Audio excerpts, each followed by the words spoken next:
Welcome to बॉलीफ्लिक्स। आज हम explain करेंगे 2022 में रिलीज हुई amazing movie forensic.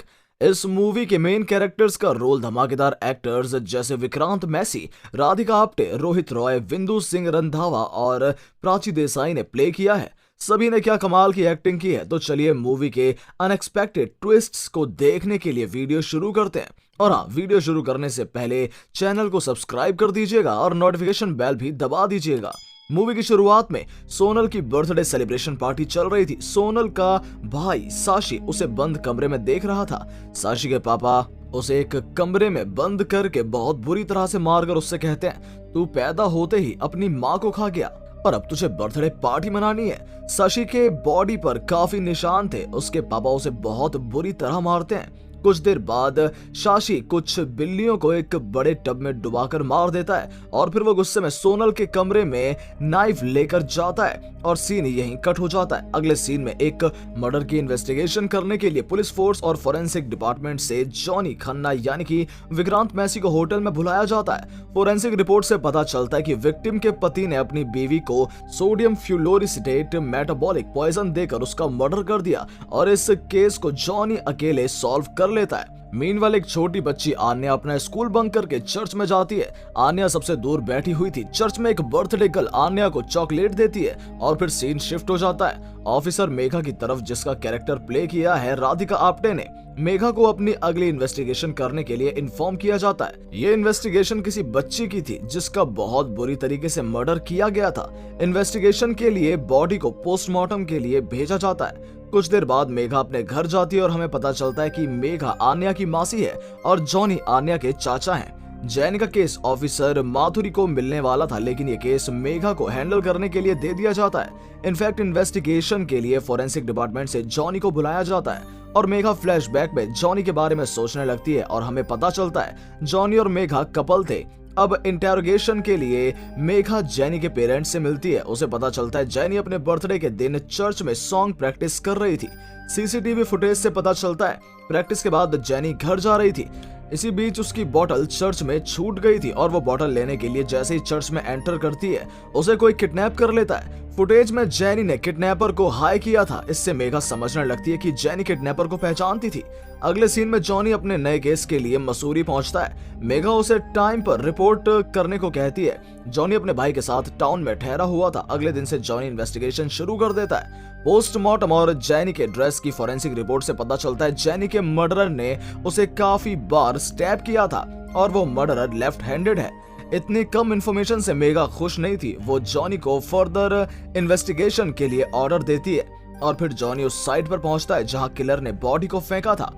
Johnny church और बाकी जगहों से सारे इंफॉर्मेशन कलेक्ट करके मेघा को देता है। वो बताता है जैनी जब चर्च से बाहर निकली थी तब वो चर्च से काफी दूर एक टनल के अंदर गई थी जिसकी लेंथ 200 मीटर है और हाइट 4 फुट है। किसी बच्चे के अलावा इस टनल को और कोई क्रॉस नहीं कर पाएगा। टनल से निकलकर जैनी का मर्डर चर्च के आसपास नहीं किया गया था। दूसरी जगह ले जाकर उसका मर्डर किया गया और फिर उसे उस गार्बेज एरिया में फेंका गया। इस बीच किलर जैनी को दीवार के दूसरी तरफ फेंकने की कोशिश कर रहा था, लेकिन किलर की हाइट कम होने की वजह से वो ऐसा नहीं कर पाया और जैनी की गर्दन पर चोट लग गई जिसका निशान दीवार पर मिला है। इन लोगों को चार्ली नाम के आदमी पर शक होता है। पुलिस चार्ली को अरेस्ट कर लेती है। इस बीच आन्या की साइकेट्रिस्ट डॉक्टर रंजन मेघा से रिक्वेस्ट करती है आन्या को उसके पापा से मिलने के लिए, क्योंकि अब वो पहले से बेहतर रिकवर कर रही थी।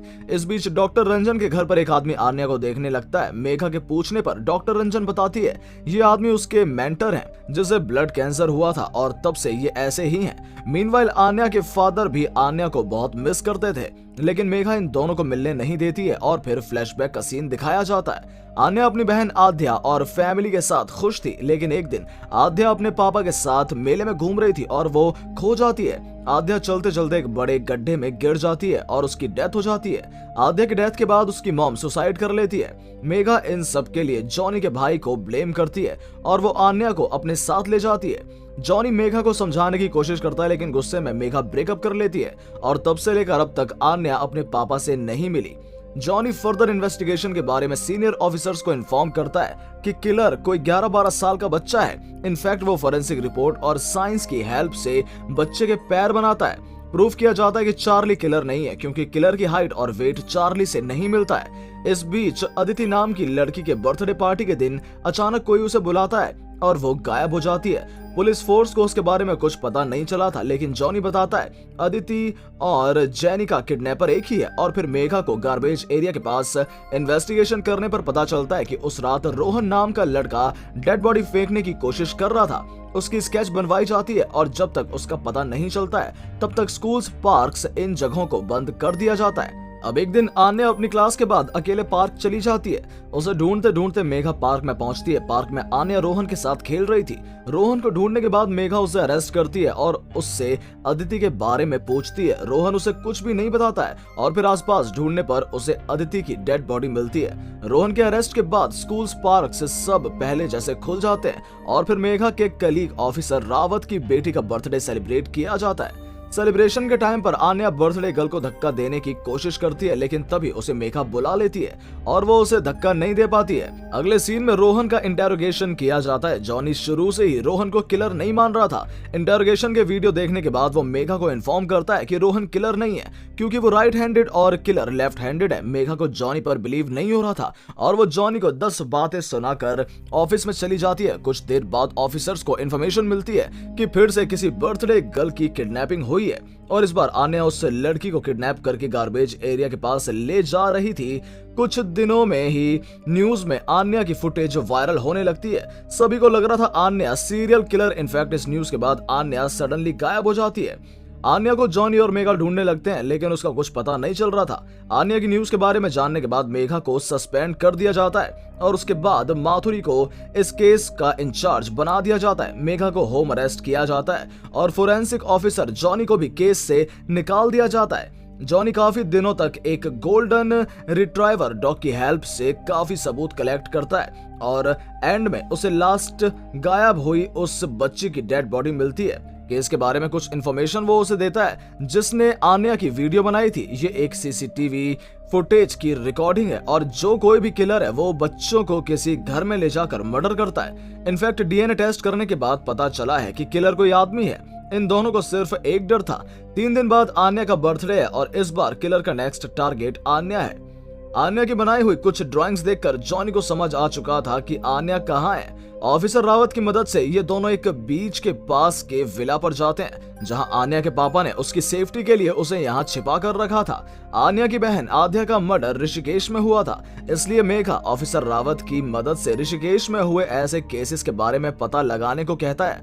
ऑफिसर रावत बताता है 5 साल पहले ऋषिकेश में ऐसे काफी मर्डर्स हुए हैं। आगे की इन्वेस्टिगेशन के लिए मेघा और जॉनी ऋषिकेश के लिए निकलते हैं। ऑफिसर रावत पर मथुरी को शक हो गया था और ये लोग पकड़े जाते हैं, लेकिन जैसे तैसे ये तीनों पुलिस फोर्स को चकमा देते हैं। जॉनी अपने मेंटर के लैब से फोरेंसिक से जुड़ी कुछ इक्विपमेंट्स कलेक्ट करता है और ऑफिसर रावत उन लड़कियों की डिटेल्स और फोरेंसिक रिपोर्ट्स कलेक्ट करके जॉनी को हैंड ओवर करता है। कई दिनों तक इन्वेस्टिगेशन और फोरेंसिक रिपोर्ट से पता चलता है ऋषिकेश के विक्टिम और मसूरी की विक्टिम के पैरों में किलर ने बाइट किया है। दोनों की बाइट मार्क्स मैच नहीं कर रही हैं, लेकिन दोनों की डीएनए सेम है।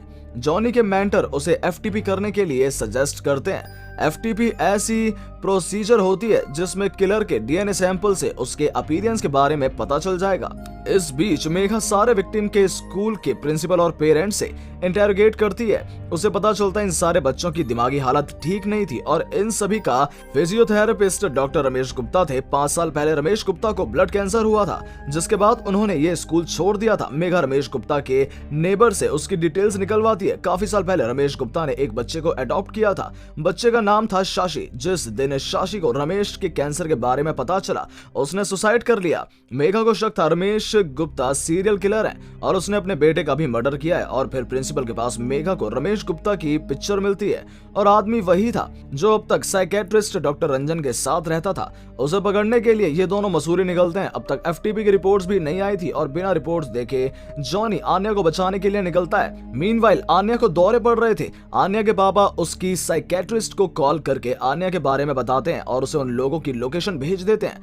ठीक तभी रमेश गुप्ता उसकी सारी बातें सुन लेता है और उसके जाने के बाद मेघा और जॉनी पहुंचते हैं। जॉनी के मेंटर उसे एफटीपी की रिपोर्ट्स भेजते हैं और ये फेस रमेश गुप्ता के बेटे साशी से मैच करता है, यानी साशी जिंदा है और ये साशी बच्चों की साइकेट्रिस्ट डॉक्टर रंजन है। जो अब तक अपना चेहरा और सेक्स बदलकर घूम रही थी। रमेश बताता है बचपन में शशि का बाप उसे बहुत मारता था और वो सिर्फ अपनी छोटी बेटी से प्यार करता था। शशि को उसकी बहन पर बहुत गुस्सा आता था और एक दिन उसने अपनी बहन का मर्डर कर दिया और फिर उसे किसी आश्रम में भेज दिया गया था और वहां से उसे अपने घर ले आया था और अपने बच्चे की तरह पालने लगा। शशि मेरे साथ खुश था, वो मुझसे बहुत प्यार करता था और मुझे अपना पापा मानता था, लेकिन जिस दिन उसे मेरे कैंसर के बारे में पता चला तब से वो कई लड़कियों को उनके बर्थडे के दिन मारना शुरू कर देता है और उसकी पहली विक्टिम थी आद्या। कुछ लड़कियों की डेथ के बाद रमेश गुप्ता की तबीयत पहले से बेटर होने लगती है और तब शशि भी ठीक था और कुछ सालों तक उसने किसी का मर्डर नहीं किया, लेकिन फिर से उसके पापा की तबीयत बिगड़ने लगी और वो ट्रिगर होकर दोबारा से बच्चों को मारना शुरू कर देता है। कुछ देर बाद शशि यानी डॉक्टर रंजन आन्या के विला में पहुंचकर आन्या के पापा पर नाइफ से अटैक करने लगती है और फिर वो आन्या को हिप्नोटाइज करके अपने साथ उसे उस घर पर ले जाती है जहां वो बच्चों का मर्डर करती थी। इस बीच पुलिस मेघा और जॉनी को पकड़ लेती है। जॉनी का भाई जॉनी को इन्फॉर्म करता है कि डॉक्टर रंजन आन्या का मर्डर करने वाली है और ये लोग सीधा उसी घर में पहुंचते हैं। डॉक्टर रंजन गार्बेज के ठेले में आन्या को छिपा देती है और खुद बाकी लोगों पर अटैक करने लगती है। जैसे तैसे जॉनी आन्या को ढूंढ लेता है और डॉक्टर रंजन बाकी ऑफिसर्स को बहुत बुरी तरह से मारने लगती है। आन्या को बचाने के लिए जॉनी डॉक्टर रंजन पर शूट करता है और उसकी डेथ हो जाती है और केस भी सॉल्व हो जाता है। मूवी के एंड में मेघा और जॉनी को अगले केस के लिए गोवा बुलाया जाता है और ये मूवी यहीं एंड हो जाती है। तो ये मूवी एक्सप्लेनेशन आपको कैसी लगी कमेंट बॉक्स में जरूर बताएं। मिलते हैं अगली अमेजिंग मूवी एक्सप्लेनेशन के साथ, तब तक के लिए bye bye and take care.